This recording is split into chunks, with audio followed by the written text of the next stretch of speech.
আজকে কি সাফল্য আসলো আপনাদের?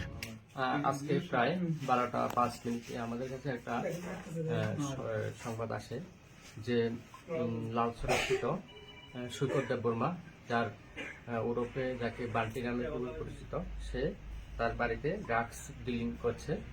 তো খবর পেয়ে আমরা সুভাষ পার্ক আউটপোস্টে সেটা নোট করি এবং সঙ্গে সঙ্গে সেটা খোয়াই থানার ওসিকে জানাই এবং আমাদের যে অথরিটিকে জানাই যে যে এনডিপিএস এর যে আইন, সে আইন অনুযায়ী যাতে প্রসিডিউর অনুযায়ী সব কিছু ব্যবস্থা করে, সে অনুসারে আমরাও আসি।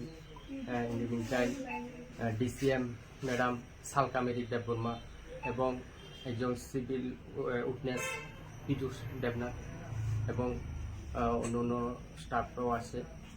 এসে যে সৈকত দেববর্মা তার বাড়ি সার্চ করে 172টি হিরোইনের ফাইলস এবং অনেকগুলি খালি কোটা এবং হিরোইন মাপার যন্ত্র, এছাড়া প্রায় 5,000-5,500 টাকার মতো আমরা ওর সৈকত দেববর্মার কাছে উদ্ধার করতে আমরা সামর্থ্য হই।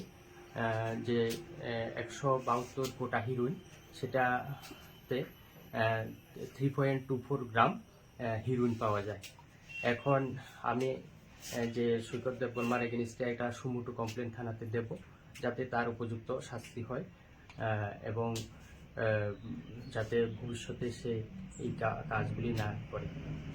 আর এরকম রেট আমরা জারি রাখবো, যাতে খোয়াই শহর এবং সংলগ্ন যে এরিয়া আছে সেই এরিয়াতে যাতে ড্রাগস বিক্রি বা ড্রাগস সেবন কোনোটাই না চলে। Thank you.